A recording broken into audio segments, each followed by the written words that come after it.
Pet peeves. We all have them. For this elder millennial, it's when the person sitting across from me at a meal is chewing too loudly or talking and chewing at the same time. It just grinds my gears. For my husband, it's anyone on the road who switches lanes without indicating. By the way, if that's you, stop it. Switching lanes without indicating is not just a pet peeve, it's a safety risk. So please, just don't be that guy. For my parents, it's when people are walking side by side on the sidewalk or pavement and you're walking towards them and they don't move, so you end up having to maneuver around them, stepping out onto the street or the grass to get around them and then to continue forward. For my best friend, it's slow walkers. Man, does she get annoyed when she's trying to catch that bus or that train and the person in front of her is moving at a glacial speed. So yes, wherever we live and whatever our age, we all have pet peeves. But I feel like parents have a very, very specific set of pet peeves that other people can't relate to until they become parents or mothers. It's like all of a sudden you realize just how much of society is built without considering the needs of children and parents. For example, why do children's stores or indoor playgrounds open at 11 in the morning just like regular shops? I don't know about your children, but my children are like roosters. They wake up at the crack of dawn. By 11 a.m., my kids have had breakfast and 3 other snacks. We've sang songs, we've played games, we've done painting, we've had a dance party to the Wiggles. We are exhausted. All we're thinking about at 11 a.m. is having lunch. So that brings us to today's topic, parenting or pet peeves in parenthood.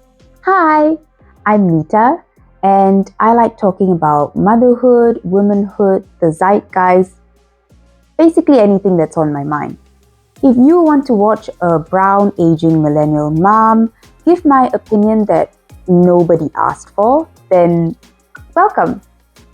Oh, and you might be wondering why I'm waving a paintbrush around. It's actually because when I'm watching other people do commentary on YouTube, I realized that everyone kind of has a shtick. Some people put makeup on while talking, some people are baking, some people are fixing lamps in their house. They all have something, and I thought, oh, I better have something too. What can I do? Makeup's not really my thing. I kind of just throw whatever on my face in a few minutes every day, and my kitchen is not nearly aesthetic enough for me to be able to film videos in there. So I thought maybe I'll do crafts. I've got plenty of crafts lying around for my kids, and that seemed like something that we could do together that would be fun. For today though, I've just got this mindful painting book that I bought when my son was just born, maybe about 1 month postpartum. We all go through that phase where we're like,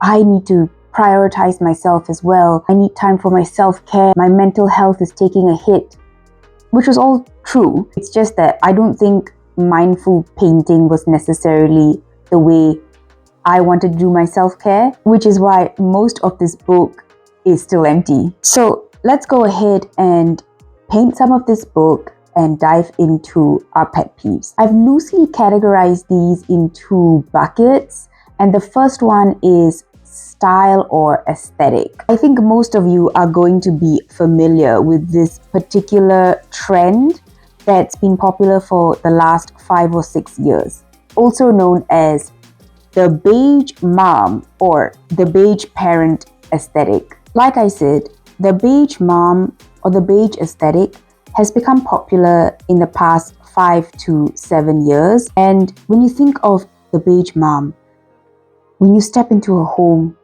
it's a harmonious blend of neutral colors and earth tones. Her floors are a pale bone, the walls a light sand color. Her couch is cream, and at the window, white curtains below. The light coming through is filtered, and the whole house looks like a visco preset. You might mistake it for a yoga studio or a wellness retreat, but then you spot the little somehow beige child playing quietly in the corner. He has an array of toys scattered about him. And although those toys do have colors, you see blues and reds and yellow, they somehow seem muted at the same time. Perhaps because the paint has been painted on pine wood. Oh, the pine wood. It's everywhere. The playpen, pale pine wood. The baby cot, pine wood prison for an infant. The bookshelves, the toy storage, everything is made from the same light pine wood. There is so much pine in this house that you begin to wonder if this mother and this baby are solely responsible for all the deforestation that is happening in the world. In the background, a lo-fi version of Wheels on the Bus is playing. The sad beige child looks up and smiles a sad beige smile. And that, in a nutshell, is what I feel or what I think when I think about the beige aesthetic. I know the goal is to create a peaceful sanctuary, but to me, the beige aesthetic doesn't give off peaceful utopia vibes. It somehow reminds me of medical facility, like a psychiatric ward. You know, in the movies, when the main character gets locked up in a mental health facility and all the patients are happy and pleasant and everything seems perfect on the surface. And then as the movie progresses on, you realize that the doctors are all evil and they're somehow brainwashing and mind controlling their patients into becoming pleasant, docile zombies. That's what I think of. That's the vibe I get with the beige aesthetic. Of course, I'm completely biased. I think it's got something to do with my own upbringing, which was full of energy and noise and color. Of course, there are a ton of studies that actually show that color or a lack thereof does not impact your child's visual development or creativity in any way whatsoever. So just disregard everything I've said as my own personal opinion. Taste and style, all of that is subjective. I'm sure many of you watching would not like the way my house looks or the type of clothing that I wear or the type of toys that my children play with. It's personal taste. So to all of you beige moms out there or beige parents, you are entitled to your monochrome mania. You are a good parent. Please don't come for me in the comments. Keep it neutral. Hey, you see what I did there? Little beige parent humor. Keep it neutral, because your home is, you get it. Okay, so let's talk about the next pet peeve. And this one is still in that category of style or aesthetics, but specifically about boys' clothing and the lack of options and the gender stereotyping in boys' clothing. I have a son and a daughter, and I think like most parents, I take pride in dressing them. Now, I'm not going to sit here and tell you that fashion is at the top of my list of priorities when purchasing clothes. We live in Singapore and it's scorchingly hot. It's hot and humid all year round. So at the top of my list of priorities is comfort. I want them to be cool when we head out. Next is affordability. As we all know, kids grow at an alarming rate, and I don't want to be spending hundreds of dollars each month when I have to buy new clothes for them. And lastly comes style. I want them to look presentable and well put together and appropriate for the event or the occasion that they're going for. Just as with the beige mom aesthetic, style is personal. And I think that outside of ensuring that your kids are comfortable and well protected from the elements, it doesn't really matter truly what their clothing looks like. But all that being said, after shopping multiple times in store and online for boys' clothing, I've come to the conclusion that whoever is designing these clothing pieces used to work as a designer of bathroom floor mats and then just transferred departments. Like, the color palettes and stylistic decisions are just so boring or confusing or straight up ugly. Girls get every color under their sun. They get jewel tones, bright fuchsias, yellows, oranges, deep greens, aquamarine, tie-dye, gradients, ombre. They get everything. You name it, they've got it. Boys, they're usually stuck more with browns, blacks, blues, grays, maybe a deep red or a deep green. It usually will have an astronaut or a dinosaur or some such splashed across the front, or if not, it will be a dizzying collage of Marvel action heroes splashed across both the t-shirts and the shorts. Now, I'm not saying that boys shouldn't wear prints or that they shouldn't own a Spider-Man t-shirt. I'm just asking for more options. I feel like menswear has really come a long way in recent years and thrown out preformed notions of what menswear should look like. So I'm just wondering, why hasn't boys' clothing caught up? Can I tell you a secret? From time to time, I will get so frustrated with the boys section in a store that I will just walk on over to the girls section and I'll choose a pair of shorts and a t-shirt from that section. And let me tell you something. Every single time someone sees my son wearing those pair of lilac pants or that tie-dye t-shirt, we will get so many questions from parents asking us, where did you get that pair of shorts from? Or where is that t-shirt from? Where can I get it for my son? So if you're ever feeling uninspired by the boys' clothing that you see in the store, just walk on over to the girls section. You might find something that you like. Alright, so now we're moving on to the next category of pet peeves, which is called going out. Basically, these are pet peeves that I experience when we are taking the kids out to an activity or a social event. And the first one is around the timing of events that are specifically meant for children. If you are a parent to a young child, you will know what I mean when I say that I would rather saw off my own foot than stay out too late and risk my child missing their nap. As parents, it can sometimes feel like our whole world is built around nap times, meal times, and bedtime. My daughter still takes 2 naps a day. And trust me when I say, if you call me at either one of those nap times and you're begging and pleading on the phone, you're like, Nita, please, a serial killer has kidnapped me and buried me alive. I've only got 2 hours of oxygen in here. Please come dig me out. I will dead ass say, sure, just as soon as she wakes up from her nap. Nap times and bedtimes are usually the only moments in a day that many parents have to do non-child related things. And I'm not just talking about the never-ending list of household chores that we need to take care of. It's also the time that we have to eat that secret piece of chocolate that we've hidden on the top shelf of the fridge. It's the time that we get a few moments to ourselves to go to the toilet unaccompanied, the small pleasures in life.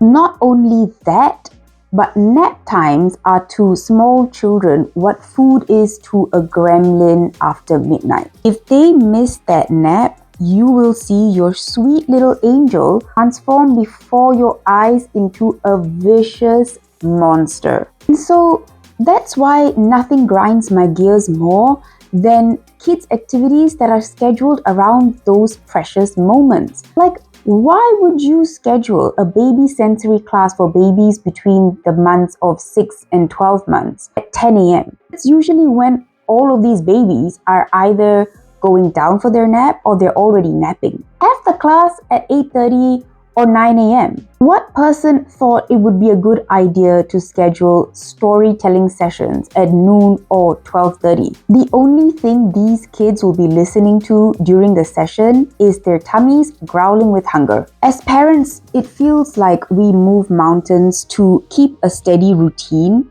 for our children.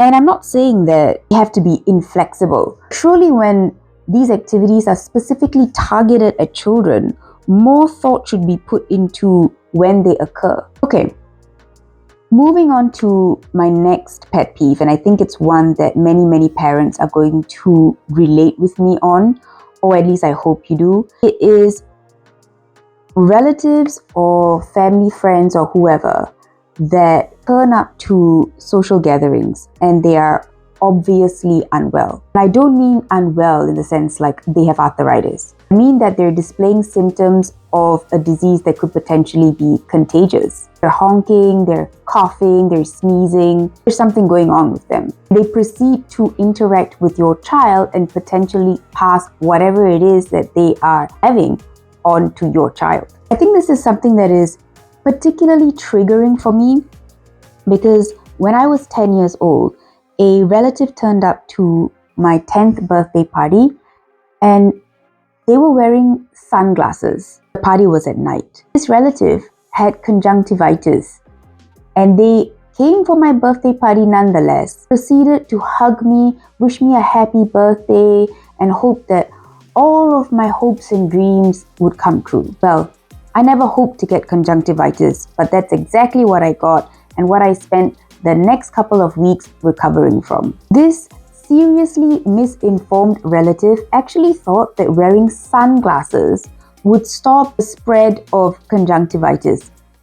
My dude, you have conjunctivitis. You're not Cyclops from the X-Men. The sunglasses, they're doing nothing. Because of COVID, I spent most of my pregnancy in isolation. And when my son was born, social distancing rules were still the norm. So people didn't really mind when I would tell them to sanitize their hands or just to not touch the baby. But one thing that I've learned is that humans have short memories. And as time went on, I would see the subtle smirks, the roll of the eyes whenever I would tell someone with obvious symptoms of a cold not to touch or hug or kiss my child. The reactions from my relatives or family friends used to really bother me until my children started falling ill time and time again because I was too worried about social graces to prevent them from falling ill. But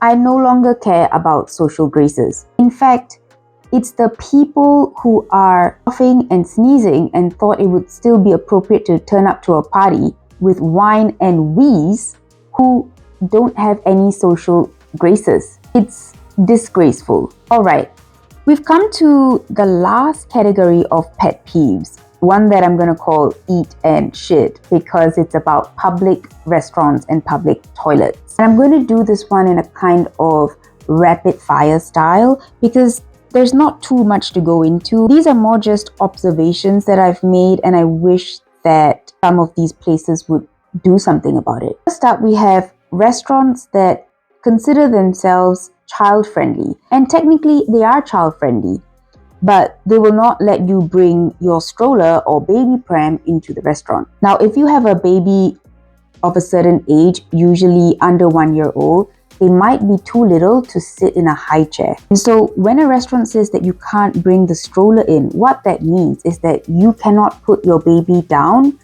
even for a second to feed them or soothe them or even just have a few minutes to finish your own meal. Look, I get it. You don't want to have your restaurant crammed full of strollers and no one can move around the place. But maybe have a section with enough space for 4 families, so 4 strollers, where families with young babies can enjoy a meal. Next, it really annoys me when I take my kids to a restaurant and there are pages upon pages of options in the menu for adults. But when it comes to the kids menu, you have 2 options, both just a plain carb, a juice, and an ice cream. I have nothing against juice and ice cream. I actually let my kids have juice and ice cream on occasion. My issue is with the main course. Plain tomato pasta or chicken nuggets hardly constitute of a main course. How about throwing in some healthy protein or vegetables? Or even better,